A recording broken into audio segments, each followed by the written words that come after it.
Hai guys, Assalamualaikum. Di video kali ini Ibu mau kasih tahu, kan banyak yang tanya tuh, Jil itu gangguan pendengaran apa sih gitu. Nah, gangguan pendengaran itu kan ada tiga. Ada gangguan pendengaran konduktif, gangguan pendengaran sensori neural hearing loss, atau yang ketiga gangguan pendengaran campuran. Nah, kalau Jil itu dia adalah gangguan pendengaran di sensory neural hearing loss. Kebelibet ya ngomongnya. Jadi, gangguan pendengaran itu kan ada tiga. Ibu baca ya, takutnya salah. Satu, gangguan pendengaran konduktif. Gangguan yang terjadi pada telinga luar atau telinga tengah yang mencegah terhantarnya bunyi dengan tepat. Dinamakan gangguan konduktif. Gangguan pendengaran konduktif biasanya pada tingkat ringan atau menengah pada rentang 25 hingga 65 desibel. Nah, dalam beberapa kejadian, gangguan pendengaran konduktif bersifat sementara. Pengobatan atau bedah dapat membantu, tergantung pada penyebab khusus masalah pendengaran tersebut. Gangguan pendengaran konduktif juga dapat diatasi dengan alat bantu dengar. Nah, kalau yang kedua yang Jil alami itu adalah sensory neural hearing loss atau gangguan pendengaran sensori neural. Itu adalah gangguan pendengaran sensori neural disebabkan oleh hilangnya atau rusaknya sel saraf atau sel rambut dalam rumah siput atau koklea dan biasanya bersifat permanen. Gangguan pendengaran sensori neural yang disebut juga tuli syaraf dapat ringan, menengah, atau berat dan sangat berat. Gangguan pendengaran ringan hingga berat sering dapat diatasi dengan alat bantu dengar. Tapi untuk gangguan pendengaran berat atau sangat berat dapat diatasi dengan implan koklea atau implan rumah siput. Nah, yang ketiga adalah gangguan pendengaran campuran. Gangguan pendengaran campuran adalah gangguan pendengaran yang merupakan gabungan dari gangguan pendengaran sensori neural dan gangguan pendengaran konduktif. Gangguan ini disebabkan oleh masalah baik pada telinga dalam maupun telinga luar atau telinga tengah. Opsi penanganan mencakup pengobatan, bedah, alat bantu dengar, atau implan pendengaran.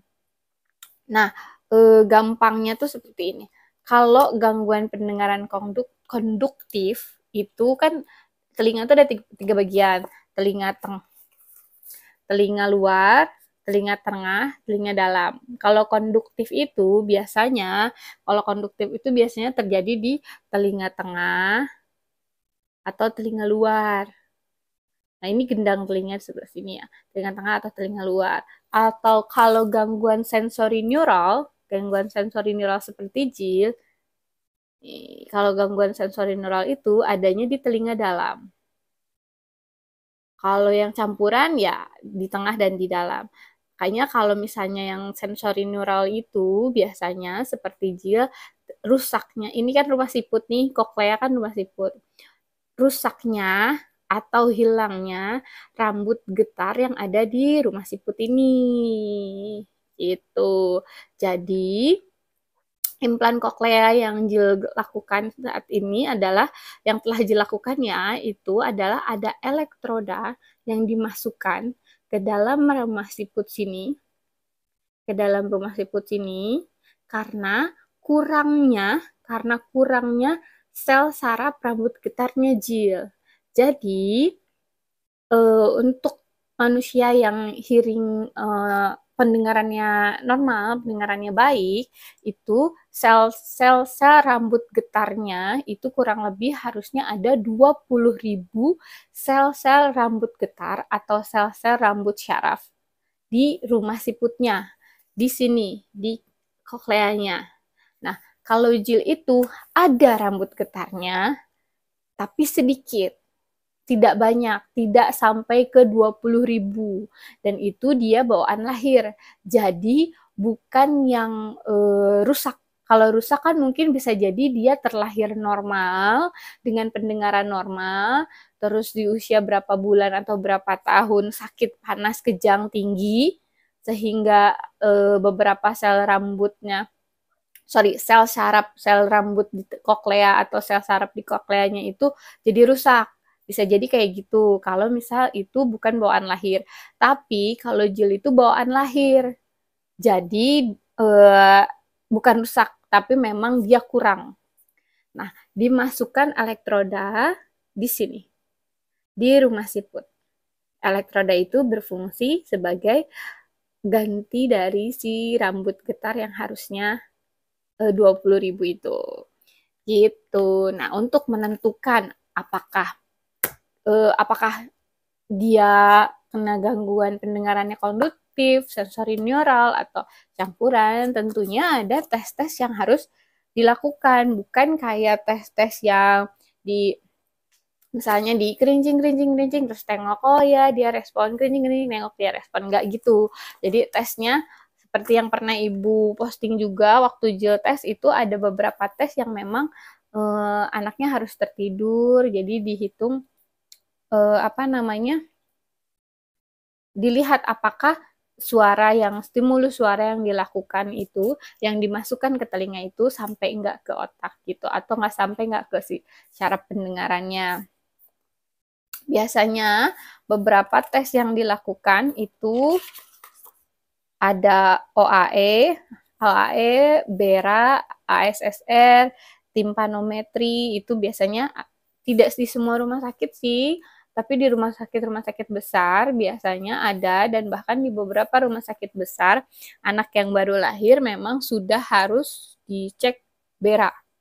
Maksudnya itu sudah menjadi rangkaian tes yang harus dilakukan gitu. Lalu, apakah Ji langsung bisa ngomong setelah setelah pemasangan implan koklea? Ya tentu tidak gitu, karena balik lagi, Jil itu kan baru sebelumnya dia memang pakai alat bantu dengar ya, cuman karena dia hearing loss-nya sangat berat di 100 dan 110 desibel, maka lebih baik kalau dia implan. Nah, setelah dia implan, apakah langsung bisa ngomong? Ya tentu tidak gitu, karena ibarat bayi yang baru lahir, Jil juga sekarang baru mendengar dengan jelas semua bunyi-bunyian. Nah, tentunya ibu harus mengulang lagi apa yang pernah kita lakuin saat Jil bayi. Kita ngulang-ngulang lagi, baca dongeng lagi, baca buku lagi, nyanyi-nyanyi lagi, menjelaskan semua suara yang dia dengar gitu. Nah, responnya seperti apa? Responnya di Jil ya awalnya takut, sampai sekarang juga dia takut dalam arti gini, pelan-pelan, secara perlahan dia mulai mendengar suara dari frekuensi rendah sampai frekuensi tinggi. Nah, kadang kalau dia sudah mulai mendengar suara baru yang sebelumnya dia gak dengar, kayak misalnya suara atau bunyi kresek, atau bunyi AC kalau dinyalain kan deng. Nah, biasanya dia responnya takut di awal, karena mungkin sebelumnya dia kan nggak dengar suara itu. Nah, sekarang kan dia dengar. Jadi responnya di Jil itu adalah dia takut. Dia takut, terus biasanya minta dipeluk, biasanya jadi ngintilin kemana-mana, tapi di situ di situ adalah tugas ibu dan ayah untuk menjelaskan kalau it's okay Jil, itu memang suara yang harus kamu dengar, dan itu langsung kita jelasin kalau kayak misalnya, oh Jil dengar bunyi kresek ya. Saya ulangin lagi, bunyi kreseknya ini, Jil takut sama bunyi ini, nggak apa-apa, ini tuh bunyi kresek. Terus kalau misalnya ada nyalain AC-nya nyala, terus tiba-tiba bunyi dan dia lari takut, yaitu tinggal kita bahasakan kayak, oh iya AC-nya nyala iya gitu. Jil baru dengar suara AC, iya gitu. Iya, nggak apa-apa kalau misalnya ibu atau ayah nyalain AC, emang pasti bunyinya kayak gitu sih. Jadi kayak kita mengulang lagi, cuman Alhamdulillah sih selalu berproses dan berprogres dengan baik. Tapi misalnya kalau ada pertanyaan kayak, dia kan udah 5 bulan ya pakai alat kok nggak ngomong-ngomong sih, maksudnya kayak gitu. Jadi kayak kita tidak kita tidak boleh berekspektasi terlalu tinggi. Maksudnya gini, kita bermimpi tinggi ya, saya menaruh harapan yang tinggi iya, tapi saya juga harus bersyukur dan menghargai setiap proses dan progres yang Jil alami gitu. Karena ini tidak mudah bagi dia, bukan cuman buat kami sebagai orang tua, tapi ini juga tidak mudah sebagai Jil, si anak yang uh, hearing loss ini gitu. Dia berusaha untuk berdamai dengan suara yang masuk, dia berusaha untuk mencerna semua suara yang masuk. Tentunya saya sebagai orang tua harus menghargai setiap progres, harus selalu appreciate, harus selalu bersyukur dengan segala progres meskipun sekecil apapun gitu. Jadi jangan bebankan dia, jangan bebankan Jill dengan kayak, kok nggak ngomong-ngomong sih, ibu kan udah ajarin kamu, kok nggak ngerti-ngerti sih gitu. Karena bukan hanya tentang ayah, tentang ibu, tapi ini tentang dia gitu. Jadi untuk om-om dan tante-tantenya Jill, semuanya yang sayang sama Jill, tolong bantu doanya saja agar setiap proses dan progresnya selalu berjalan dengan baik dan on track gitu. Alhamdulillah sampai saat ini sih masih on track. Nah, itu dia jenis-jenis gangguan pendengaran. Karena kemarin ada yang nanya, Jil itu gangguan pendengarannya apa sih gitu. Itu tuh tuli bukan sih gitu. Jil tuh tuli bukan sih, Jil tuh tunarungu bukan sih, gangguan pendengaran tuh tuli juga bukan sih, kayak gitu-gitulah. Intinya kalau menurut ibu, mau dibilang tuli, tunarungu, hearing loss, apapun itu, kita nggak masalah karena intinya dia tidak bisa mendengar dengan baik gitu. Oke, terima kasih untuk semua yang suka doain Jill di DM ataupun di apa namanya di komen YouTube. Terima kasih. Doakan semuanya berjalan lancar dan doakan semuanya sehat-sehat dan rezekinya lancar. Bye.